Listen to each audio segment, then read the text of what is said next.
कवन सो काज कठिन जग माही। जीवन में नए आयाम हासिल करने के लिए, अधूरे स्वप्न और अधूरे लक्ष्य प्राप्त करने के लिए हम सदा प्रयत्नशील रहते हैं। पर सफलता हमेशा हमारा वर्ण नहीं करती। हमारे द्वारा लिए गए संकल्प, प्रण और निर्णय धरे रह जाते हैं। अक्सर हम कठिनाइयों से घबरा कर रुक जाते हैं और हार तक स्वीकार कर लेते हैं। अगर कांटे न हो, मार्ग में पत्थर न हो तो मंजिल पर पहुंचने में, उसको पाने की खुशी और संपूर्णता में कमी सी लगती है। आइए मिलकर तलाश करें उन संभावनाओं की जो हमें मंजिल तक पहुंचाएं और रास्ते की कठिनाइयों को जीतने का, उन पर विजय प्राप्त करने का रास्ता बताएं। भारतीय ज्ञान परंपरा में वेदों, उपनिषदों, पुराणों और विशेष रूप से श्रीरामचरितमानस में जीवन की संपूर्णता को प्राप्त करने हेतु हमें अनेक उपाय मिलते हैं।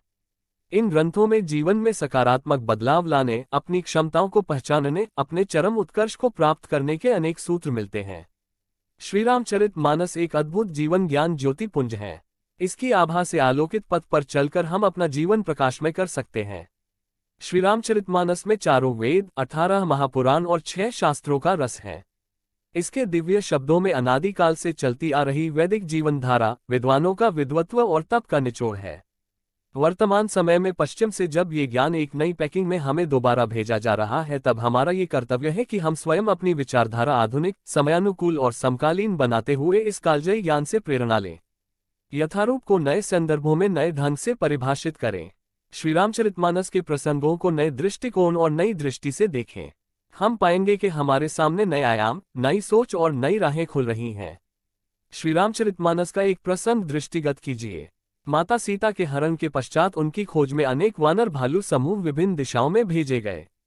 एक दल जिसमें जाम्बवंत, हनुमान और किष्किंधा के युवराज अंगद आदि थे, हिंद महासागर के तट पर उदास और खिन्न खड़ा हुआ था। महासागर को पार करने जैसी कठिन समस्या का हल खोजने हेतु सभी विचारमग्न थे। अपार जल्दी और उसका अनंत विस्तार एक विकट समस्या था।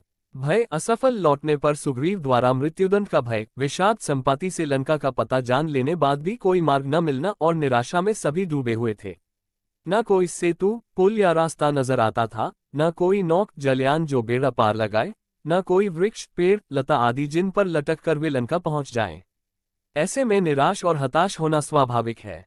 जीवन में हम स्वयं भी ऐसी स्थिति में कई बार अपने आप को पाते हैं।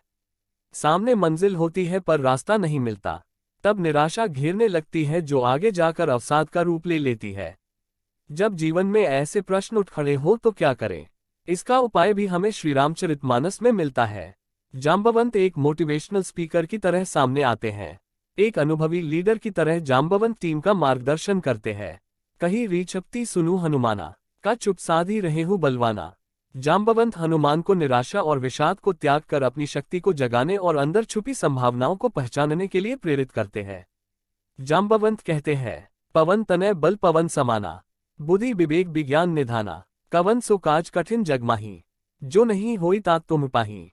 हनुमान को उनके विस्मृत बल का बोध करवाकर जाम्बवंत एक ट्रू लीडर के रूप में उभर कर आते हैं। आधुनिक कॉर्पोरेट जगत के लिए लीडरशिप सीखने के लिए यहाँ उत्तम उदाहरण मिलते हैं।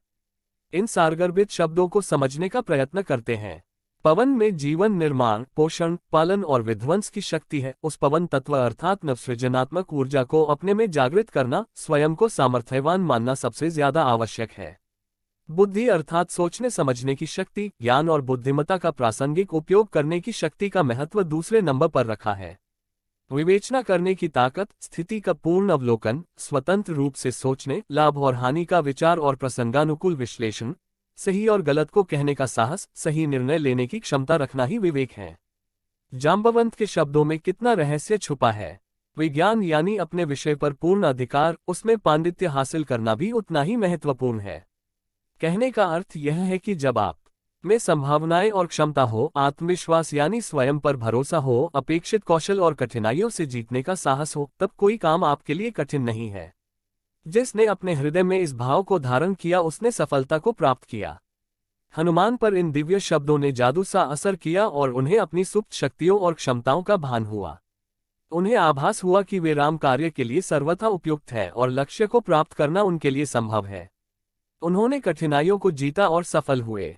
जब भी जीवन में निराशा घेर ले, मन उदास हो, अवसाद की घटा छाने लगे, चारों ओर अंधकार दिखाई दे तो श्रीरामचरितमानस के इन शब्दों का दीपक जलाएं। इन शब्दों को दोहराएं जब तक कि हृदय की प्रत्येक धड़कन में आशा का संचार न कर दें। अपना ध्येय को पा लेने के लिए बल, अपनी क्षमताओं पर भरोसा और भविष्य की अपार संभावनाएं दिखाई देने लगेंगी। कठिनाइयों के पर्वत को पार कर पाना सुगम हो जाएगा। माधव मो समान जग माही, बिमल कथा हरि पद दायनी, भगति होई सुनी अनपाइनी।